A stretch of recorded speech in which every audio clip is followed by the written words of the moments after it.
Uplifting conversation. But I think Manu has a point.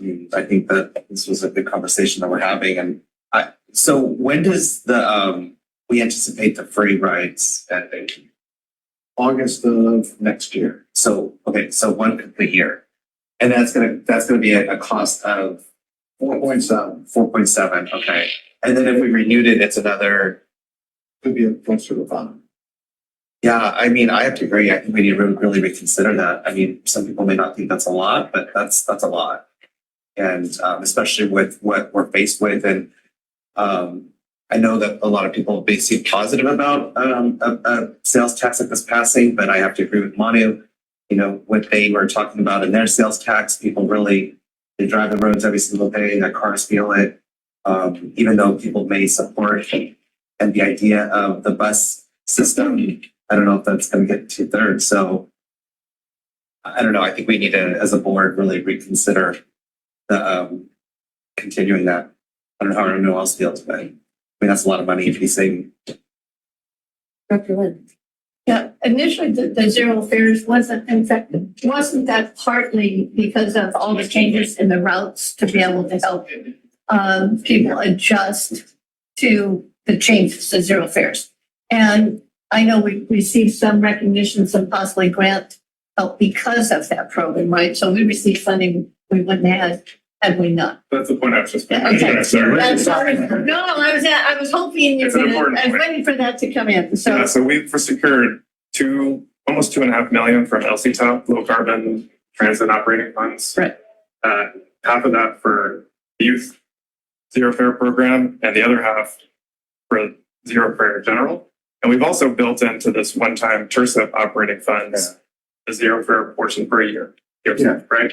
So the funding is already there for at least a year, and we can rely on, I think, 1.2 million from the LCTOP program, at least for the second year, I would imagine. and reconsider depending on what happens. Yeah, I mean, I understand that this conversation makes a whole lot of sense given, the charts that we're looking at.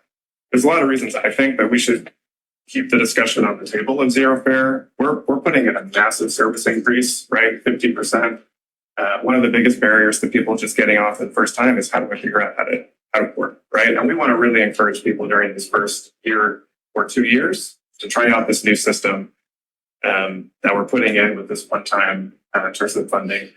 It does help reduce operation costs both on the street and cost of cash collection and just equity. We're 65% of our riders make $24,000 or less, and that's excluding UCSC. That's based on our 2019 last onboard survey. And so there's a huge equity component of this, and it's not a large percentage of our overall budget. And ridership numbers too, right? And ridership, Right. Which have not increased. Yes, they have recruited. 23%. Oh, yes. Yeah. Oh my God. Yes. The first phase of pre-COVID. We're currently sitting at about 81% pre-COVID. Right. Year over year, the first phase of Metro, which didn't put in a lot of service increase, that first phase that we did, it rejiggered the network, which usually you'd expect ridership to decrease because you're changing people's routes, you're changing people's habits, it takes time to adjust. Ridership went up 23%. We're still down 20% from COVID. Still down about 19% pre-COVID. Yeah. But we've been recovering about 15% each year. Okay. Coming out of it's COVID. getting there then. And this one, just phase, we only have 1 quarter of data so far. But the first quarter of service change, it jumped from what we were seeing about 15% year over year to 23%. And that's without this 20% increase we're doing in September, another 20% increase we're doing in, 20% in June, 20% in September, the full phase 2 rollout. So we should see that number pump up quite a bit. And as you're saying, I mean, a really good point is that it is a zero fare that allowed us to get the funding. That's what we have for the 2 LC top cycles. We applied for zero fare. We received that funding, and we carved out at least 1 year in this SB 125 TIRSA funding to fund the program. I think beyond the first year, it gets trickier, but I think there's at least 1.2 million that we can count on from LC top again. That's what we're talking about. We've been looking second year, make that decision. Director Kalantari Johnson, and then I have a question as well. Did I see another hand over you? Oh, okay. So we'll do Director Kalantari Johnson and Director Downing, and then I have a question as well. John really kind of hit it, just that the zero fare It was in the context of a bigger vision and to contribute towards that, one of our goals, which is doubling ridership within 5 years. Is that right? That was the goal. So Evan, I think you really touched on it. But the other thing I wanted to say is maybe we need to consider our sales tax measure timing. Maybe we need to consider the timing for it to be sooner, and maybe we need to consider revisiting the polling if a lot has shifted in terms of the economics of our community and the political will of the community. I think we should consider repolling and then seeing if we want to go sooner. Director Downey? That's what I was going to talk about was we did some preliminary polling, isn't that correct? That was positive. So maybe that would be a really good idea to try that again, just to make sure we're still on track, especially before we decide if we want to change when to do that ballot measure. Thanks. I suggest waiting for the polling till September or later. So with this second phase, I'm going to put my optimistic bet on this. With the second phase 2, we'll have brought 15-minute or better service within a half mile of 100,000 Santa Cruz residents. That's never been the case in this county. We're hoping everyone jumps on the bus. We don't know if that will happen, but the service will be there and it will be accessible really for the first time. We've had a large, an extensive network in the past, but never the frequency. So that's just my optimistic bet that bringing it to at least half the number of residents in the county will encourage people to get on the system and potentially support future taxation.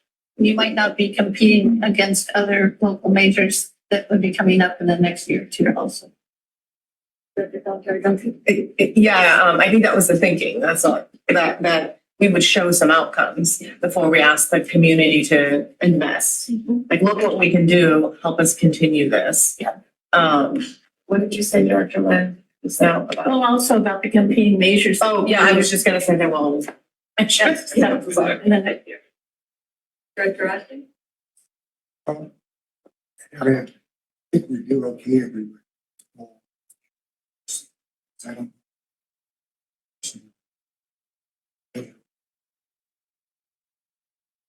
Not very much time to get them.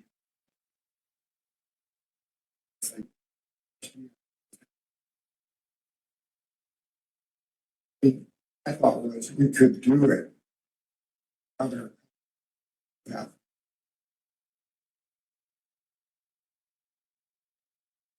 Short of that, I wouldn't. This idea about the possibility of working something. All of that, and certainly do that in a way that puts us in along with them and stuff, but meets the legal requirement to have a 50% vote. That's a huge difference. Yeah, Director Downey. Yeah, I mean, I kind of agree. I think that the board has to, a supervisor has to put something on the ballot we have to make that decision in August, so we wouldn't have any polling data after, increasing service. So I don't know how we'd make it this year. And I agree, let's do it smarter, not harder. And, rather than kind of quite possibly having to push ourselves through 2 election cycles if we then failed in the fall and then had been all over again. I think the fund works just more strategizing. I was going to ask Director Ergo. So, okay, you're kind of shifting my thinking about the free fares from this is, future of our system and marketing for the ballot measure to more like marketing for an improved service. So, I mean, if you had, you can put this 1 year free fare anywhere where you can be. With the launch of the service, I would do it. But I totally see your point, and I kind of agree with you that we would want to try everything we can to extend it up to the point that we're doing a ballot measure or a little bit beyond. And the point really I just wanted to make is that we haven't funded 100% for the first year. Second year it gets trickier. But my math thinks we have at least maybe 50% funded for the second year between the LC top funding that we've secured already, and I think the future year that we can build on. Right. I mean, is the LC top funding dependent on us, some like basically matching to, or like delivering a full year of free fares? We just have to expend the allocation on, we have up to 3 years actually. But so we can expend it in 10 months, we can expend it in a year, we can expend it as 2 years.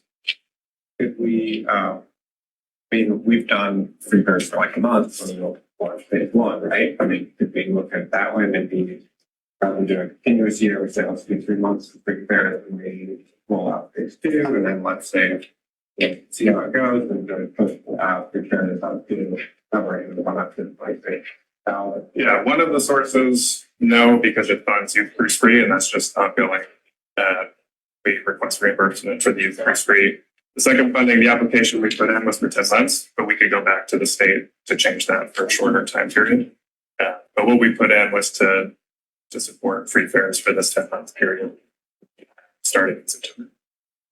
But that one, I mean, we just have, we have a certain timeline to expend the funds. I think it could be pushed. That's kind of similar to what my question was going to be. I have grave concerns to your point about the equity issue and forgetting about zero fare altogether. But my question or thought was going to be if we needed to push it back to 25, 26, so that year runs up to a ballot measure rather than doing it now. But it sounds like that's not recommended based on the desire to roll it out with the service changes.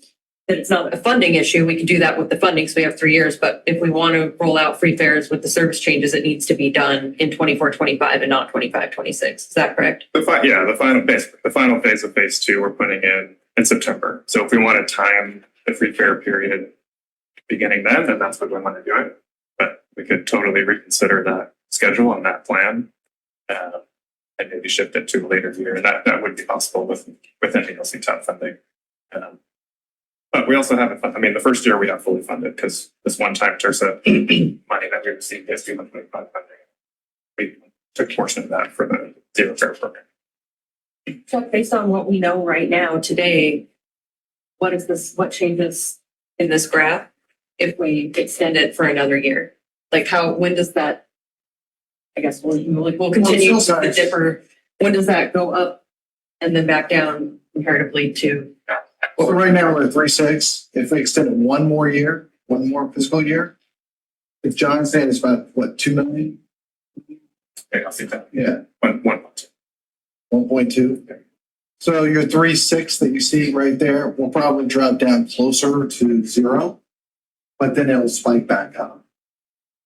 So it won't put us in the red. Yeah, it'll just shift that curve downward a little bit more, but it won't put us in the red. I just think that, given these free fares and then if we yank it right before an election, people will, that wouldn't be smart. Yeah. I think that would really tank a measure.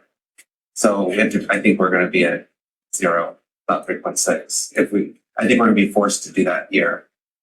That's just my view. I think that's what he was just, Yes. what it was, that Yeah, was but what he was just saying was in response to my question is that 3.6 would be closer to 0 if we added another year to Right. it, but it wouldn't be 0, It won't right? be 0, but if we have to extend it a couple more months, we can get by the next few months for the actual election, to say yay or nay. And if they say yes, then we'll bridge that gap between then and when we start receiving the extra. Guys are cutting it close. I mean, so. It's also March, right? I Primary. So I think Director Riskin had his hand up and then we'll go to Director Paper. Yeah, I just wanted to make that, since there were discussions about equity, I feel like it's important to note that we'd be going from relying on the special fares, which are predominantly UC Santa Cruz students, from 66% to 90% of the fares that you collect. UC Santa Cruz students pay for the Metro service something, I think, on the order of $200 a year. It's a $500-something fee. More than a third of it funds the contract for Metro. It's 200 per quarter, 4 times 3. So Okay, so I guess my point is that UC Santa Cruz students, and I even more so for Rio, are predominantly from low-income families. So something like 60% of our students pay zero tuition because they don't have income that requires them to. So just want to remind folks that we're going to say that the general public is paying zero, whereas our students who are predominantly low income are going to continue to pay, and that amount will be increasing. So as we think of equity, we need to think about it for all of the ridership, and the students are the majority of the ridership, more than 60%. So, well, I'm new here. So my question, or I guess my comment is, for whatever reason, we're calling it special fares, but in reality, what we're offering is we're offering additional service. So it shouldn't really be categorized as special fares. It should be categorized as the university is paying for additional service to be provided. So there is a when you look at the level of service provided throughout the county, there is a really high level of service already provided to the university. So that additional funding really helps pay for that. It really is not about the fares itself. Dr. Pedro. So just because we're reopening this can, one possibility is zero fares is one. Is there a possibility of reduced fares from what we're charging today? Sure. I mean, I think the downside of that is we still have to maintain all of the costs of cash collection, security, et cetera, if it collects or reduced. Thanks. And the change for zero fares, you explained the budget meeting that we're using zero fares rather than free fares, and part of that, there was a optics of that term, the change of term.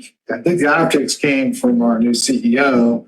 When you say free fares, free could be a lot. But if you say zero fares, then you know you're getting the fare for zero. It's just that.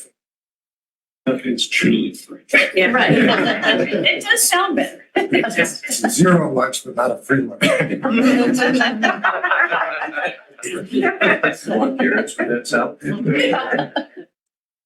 Any further questions or comments from directors? All right, I have a quick question before I take it out to public comments. So Director Koenig, you suggested that we make a decision at this board meeting about whether or not, but I don't think that's possible today, right? No, Because but it's you could agendize it for future. So that's part of my question is if we approve the budget today and we agendize that for future and it potentially changes the budget, will we just bring it back for a budget modification or how would that? Yeah, my question is, if we're going to, this is actually going to go out to the public so they can comment and come back at the next board meeting. That's what I'm going to say. We're going to approve this budget, but if we change in the middle of that, it's going to create some, I think maybe some problems. I don't know how we can address that. Well, you can always bring an amended budget back. But for the annual budget process, you need to hold your public hearing and adopt the budget. You amend your budget throughout the year, right, when you have big changes. So it would be part of that. And if you wanted, you could do another public hearing process since it, and it's a fair change too, potentially. So you probably want to get public involvement, in that process, because you're going to be changing fares.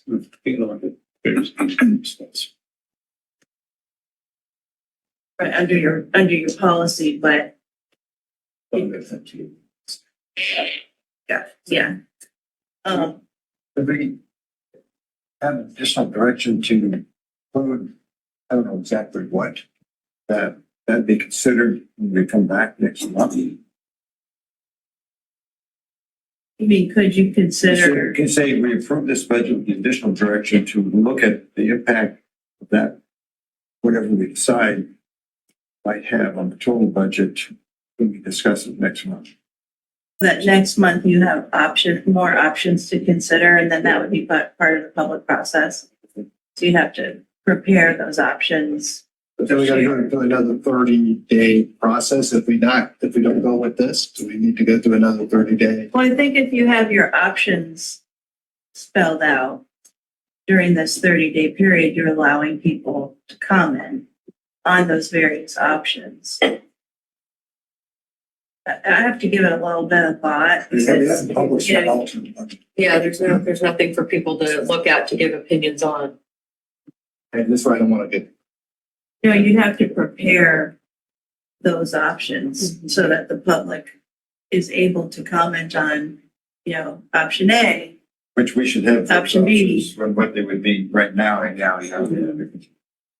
So it sounds like the best opportunity for moving forward would be to do the recommended approval of the budget as it stands today and the resolution setting a public hearing for June 28th, and then have a future agenda item to consider what a future budget modification might be should we decide to move forward with an additional year of free fares, or get rid of free fares altogether. You know, that was an option. So I was thinking no fare, no free fares, or free fares that'll get us through the ballot.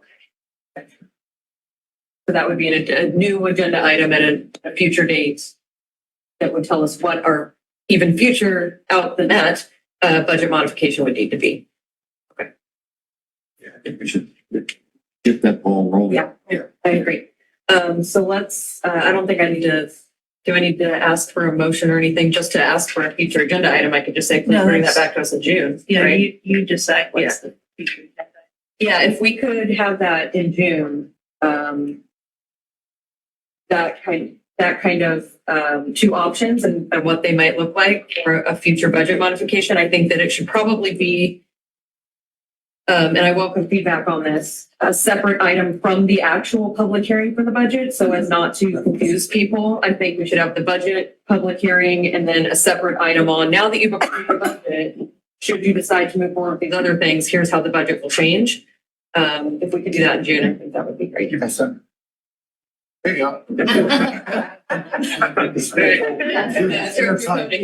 Yeah, I was just going to suggest a third option, which would be kind of breaking up the year of free fares to have like a portion around launch of phase 2 and then another portion in the run up to the ballot measure.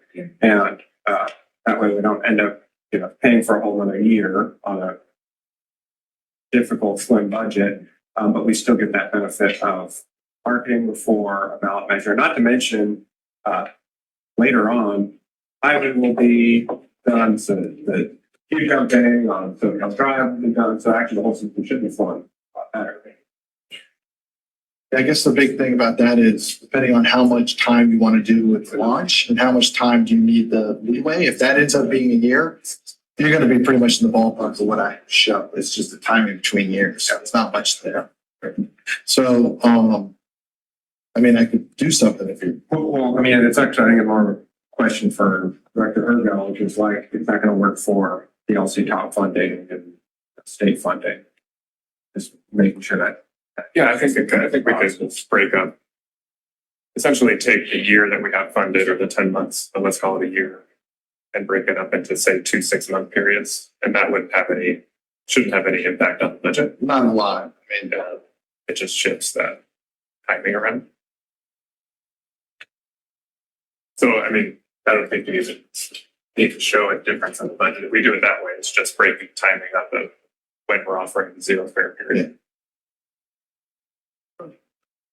Director, I'm sorry. Well, yeah, I mean, but it affects, like, rather than zero fares all affecting fiscal year 25, they affect some 25. So do you still want to see that third option when it comes back to us? I think that, yeah, we want some. Okay. And then the question I would have back to you, what would the time be? So we do the first 6 months starting September. When is the second 6 months? Is it March leading us to the 26? 6 months? Yeah. Come back in a year. Yes.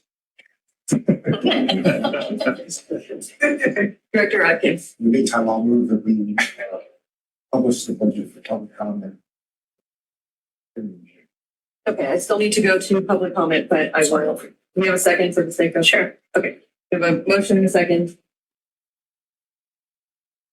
Did that cover? Did you catch that? Director Atkins, Director Lynn? Okay, we will open this now for public